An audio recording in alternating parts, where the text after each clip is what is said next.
Assalamualaikum warahmatullahi wabarakatuh. Gimana kabarnya? Semua semoga baik-baik saja ya. Akhirnya Gary menemui bapaknya Agus gitu ya.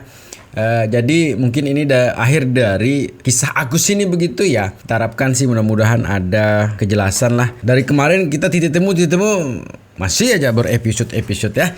Jadi ada juga analisa dan komentar dari para netizen yang menarik untuk kita reaksi bersama semuanya. Jadi gimana video lengkapnya? Ini dia. Selamat menonton. Jangan lupa like, subscribe, komen, dan skip. Abah sepakat lah gitu ya sama yayasan dan Bang Densu gitu kan. Untuk biaya pengobatan Mas Agus ini yang 1M Abah gitu kan, itu dititipkan di yayasan, dipercayakan ke yayasan. Nah tadi tuh kita sudah pindah bukukan ya dari rekening Mas Agus ke yayasan senilai 1M. Nah sisanya itu ada di rekening istrinya Mas Agus ya Pak ya. Istrinya Mas Agus atas nama Mbak Elmi itu sekitar 350 atau 250 gitu ya. Nanti mutasinya diberikan itu untuk operasional Mas Agus Warawiri, perobatannya, biaya kehidupan sehari-harinya, biaya-biaya support untuk orang-orang yang mendampinginya dan lain-lain seperti itu ya Abah ya. Mungkin Abah bisa ceritakan sedikit Abah. Boleh. Jadi uang yang tinggal itulah juga ini itu bisa kami pakai nanti untuk operasionalnya, segala macam hal yang kami perlukan lah. Seperti ya makan, minum, biaya belanja, ada. Itu juga mencakup operasionalnya aja lah Pak.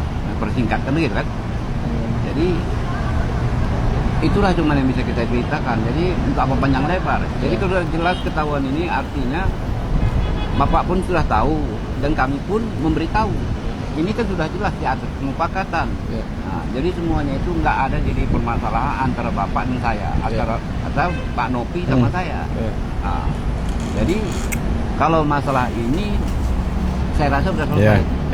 Nah, saling artinya memberikan kepercayaan kan sudah selesai itu. Betul. Nah, dan yang keduanya nanti ya pihak dari Pak Nopi pun ya nanti belakangan ini kan namanya uang jago. Jadi artinya bertanggung jawab itu kami serahkan. Walau ada sisa nggak ada sisa itu terserah Ibu Nopi. Karena jago itu nanti ke belakangan kita kan perlu kita pikirkan masa kehidupannya. Nah, jadi kalau saya tuh nggak merasa tidak ada sedikit merasa sanksi karena Ibu Nopi ini artinya dari yayasan itu membantu si Agus itu dengan dari awalnya sampai sekarang ya nyatanya dia nggak ada uang lain. Jadi kan itu merasa artinya ya berterima kasih lah atas bimbingannya, atas segala artinya pertolongannya, baik pun itu dari mana-mana datangnya yang mencapai uang segitu besarnya yang dijalankan oleh Ibu Nopi. Nah itu semeton ya. Jadi baru kita tahu nih ya bahwa sebenarnya istrinya Agus megang juga tuh sebesar 300 juta gitu ya. Jadi yang digembar-gembor 1,5 apa 1,5 itu memang dari pihak sana begitu ya, yang ternyata jumlahnya itu ya 1,2 atau 1, sampai 1,5 lah ya. Karena 300 juta itu sudah berada di rekeningnya Helmi ya, si Helmi istrinya Agus ya. Jadi satu persatu ya sudah mulai terbuka begitu ya. Dari awal memang yang menggiring sekarang siapa, dan itu adalah video bagaimana kesepakatan yang terjadi antara kuasa hukum Tenopi dengan keluarganya Agus ya. Tapi ini semakin panjang ceritanya ketika memang Agus menggunakan tuh ya pengacara untuk nggak tahu juga apa tujuannya begitu. Padahal sudah ada kesepakatan bahwa nanti uang itu juga pasti akan diserahkan ke Agus. Ya, dan ini salah satu analisa juga semeton ya dari pengacara yang luar biasa juga ya mengenai analisanya ya. Ini Bang Togar ya mengenai laporan Tenopi ya terhadap Alvin. Bagaimana sih kelanjutannya begitu ya.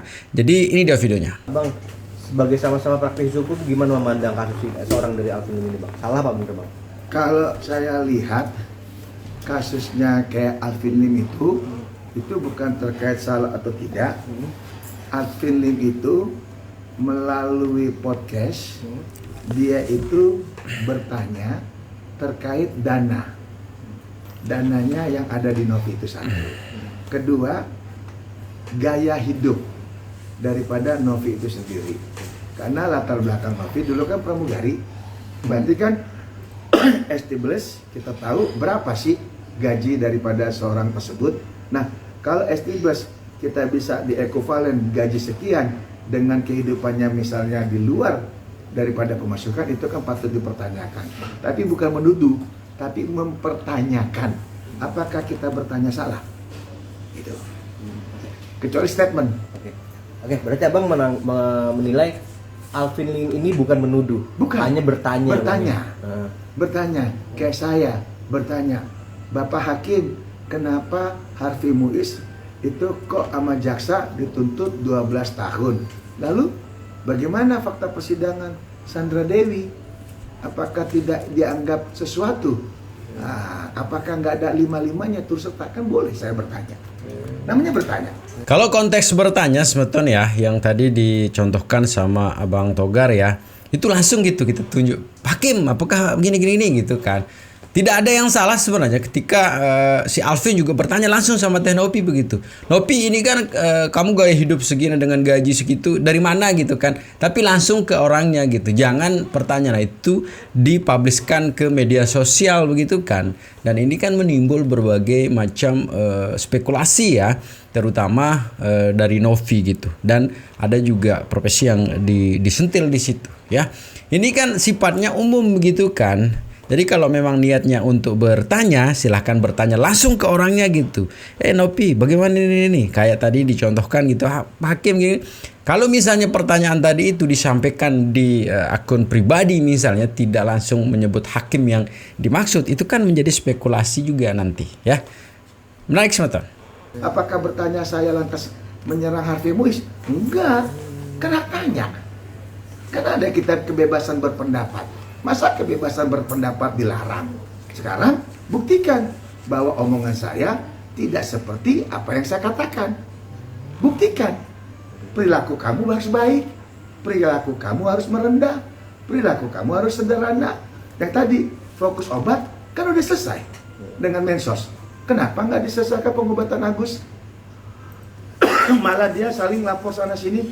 Dan yang sangat kita sayangkan, pengacara si Novi itu menyarankan untuk melaporkan Alvin Lim. Kan jadi saling lapor. Harusnya pengacara bersatu, jangan saling menjatuhkan satu sama lain. Si A ilmunya akan menilai B, si B akan menilainya C. 10 pengacara pasti punya 10 pendapat.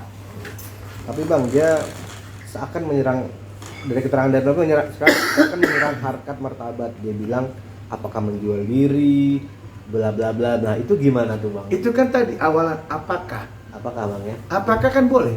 Apakah si Togar itu penjahat? Saya yakin Togar itu bukan penjahat. Saya yakin Togar itu bukan advokat. Lihat aja rambutnya gondrong. Apakah lantas rambut gondrong saya penjahat? Kan belum tentu. Belum ada satu putusan pun yang ingkrah. Jadi dalam hal ini Novi juga jangan baper. Nah, ketemu pengacara juga pengacara yang senang meletup-letupkan. Nah, penjadilah pengacara juru damai. Agar apa? Fokus tadinya arah tentang donasi Agus, selesaikan Agusnya. Jangan menambah mendelay-delay. Jadi fokus yang memang fundamental itu terabaikan. Sampai sekarang kan Agus nggak selesai. Padahal di Mensos sudah selesai. Bang, solusi terbaik apa sih bang? Dari Abang sebagai pengamat hukum juga, apa nih dalam konflik Novi dengan Alvin? Solusi terbaik dari abang seperti apa? Solusi terbaik adalah satu, saling merendah, saling menurunkan ego, jangan merasa paling benar. Itu aja bang ya? Iya, kalau masing-masing ego, mereka merasa benar. Novi merasa benar, yang sana juga merasa benar. Kan nggak benar jadi semuanya. Dan ini memang sebetulnya yang terjadi sekarang ya, kayaknya sih udah bermain ego begitu ya. Yang dimana yang kedua belah pihak memang tidak mau menurunkan egonya masing-masing begitu. Sehingga apa yang menjadi tujuan dari semua ini adalah pengobatan Agus ini terabaikan juga gitu. Ini yang sebenarnya disayangkan dari awal sebenarnya ya. Kenapa sih Agus yang membuat kasus ini ribet juga dengan mengundang para pengacara gitu kan, yang sebenarnya sih bisa diselesaikan dengan hanya komunikasi ya. Kita coba dengarkan ya pernyataan dari Teh Nopi yang terbaru. Ini dia. Ya, yang pokoknya Eva kalau memberikan statement ya nyerangnya orang itu. Ya itu kalian lihat aja lah. Saya nggak nyangka juga gitu loh. Saya nggak nyangka saya jadi korban berikutnya gitu. Soalnya terlihat tulus banget ya, terlihat tulus banget sama saya gitu. Kayaknya baik banget awalnya. Ya katanya mau lindungin saya segala macem gitu, tapi ujung-ujungnya ternyata dia nyerang saya juga gitu. Saya nggak tahu tujuannya apa.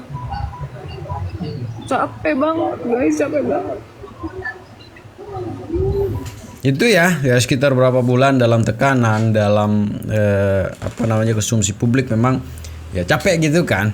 Tapi sebenarnya kembali lagi ke pendapat dari Bang Togar ya, yang sebenarnya sih harus menurunkan ego masing-masing. Jadi kalau memang tidak mau menurunkan ego masing-masing, ya sudah gitu ya, kita sibuk dengan peran kita masing-masing lah jadinya ya.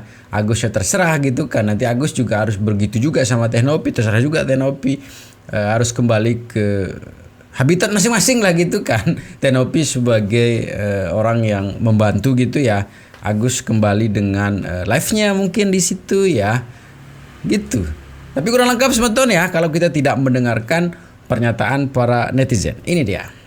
Teman gue lupa tahun kelahiran 1991 atau 1994 saat bikin dokumen legal. Maksudnya apa ya?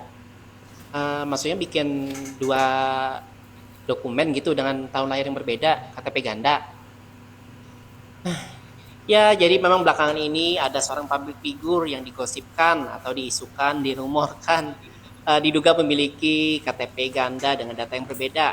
Nah, banyak juga dari teman-teman yang bertanya, kok bisa ya seorang public figure memiliki 2 KTP dengan data yang berbeda? Nah, saya akan jelaskan secara logis dan ilmiah. Jadi pertama guys, kita harus paham dulu nih, kalau memang benar ada 2 KTP dengan data yang berbeda, ini jelas melanggar aturan. Berdasarkan Undang-Undang Administrasi Kependudukan, dikatakan bahwa setiap warga negara hanya boleh memiliki 1 KTP dengan data yang valid. Nah, kalau sampai ada 2 KTP berarti ada sesuatu yang salah di dalam sistem administrasi atau memang adanya manipulasi. Kedua, penyebabnya. Nah, penyebabnya ini bisa macam-macam guys. Bisa karena kesalahan petugas saat input data atau bisa juga karena ada unsur kesengajaan dari pelakunya.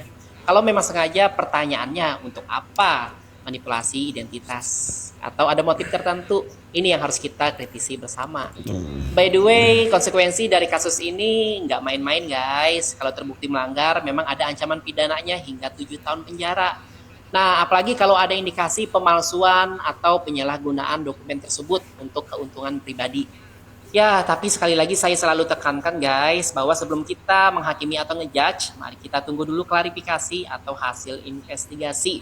Semua orang berhak mendapatkan proses hukum yang adil. Jangan buru-buru menyimpulkan sesuatu tanpa bukti yang kuat. Jadi gimana menurut kalian guys? Tulis di kolom komentar. Oh ya guys, jangan lupa follow buat update isu viral lainnya dari perspektif hukum dan sosial. See you guys. Kalian tahu gak ada yang viral dan belum ada yang tahu nih. Ternyata ya ada oknum pengacara yang terkenal sejagat raya TikTok ya. Itu ternyata mengalami autis akut alias ADHD guys. Gila, gue nggak habis pikir bang. Nah, asal kalian tahu, gue dapat info ini tuh nggak sembarangan ya. Jadi gue dapat info dari salah satu keluarganya si FA guys. Ya ampun. Di autis ADHD ini sangat berat banget ya guys ya. Jadi gue tuh emang curiga gitu sebelumnya, kok ini orang kayak kepengen banget dikenal atau kepengen banget nimbrung mulu gitu di kasus orang, pengen pansos apa gimana. Ternyata dia autis. Setelah gue pikir-pikir lagi, ya iya sih, masa ada orang yang pengen dibela sama oknum pengacara yang mengalami autis berat guys, yang mempunyai gangguan kejiwaan. Wah parah sih, sumpah gue nggak habis pikir, tahu nggak sih. Wahai para netizen, kalian kalau nonton konten ya, itu dilihat tanggal upload itu konten ya. Jangan video-video lama kalian respon dengan kondisi sekarang gitu, udah nggak related ya.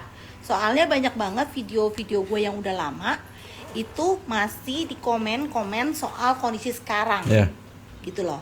Ya udah nggak relate, karena kan kita tahu ya guys, ya apa di depan apa di belakang beda. Di depan baik, di belakang sudah di belakang beda. Jadi kalian tuh harus Iya, relax. iya. Lihat tanggal upload Bener. kontennya ya, lihat upload kontennya tanggal berapa dengan kondisi waktu itu. Iya. Sekarang berubah, makanya ya dalamnya lautan itu Widih. diukur ya, hati orang nggak Benar. diukur, sayang. Nah itu ya, banyak hal sih yang harus diperhatikan gitu ya. Kalau kita memang mau share sesuatu ke sosial media gitu ya. Jangan sampai apa yang menjadi harapan kita salah sasaran juga, malahan menyinggung juga gitu ya.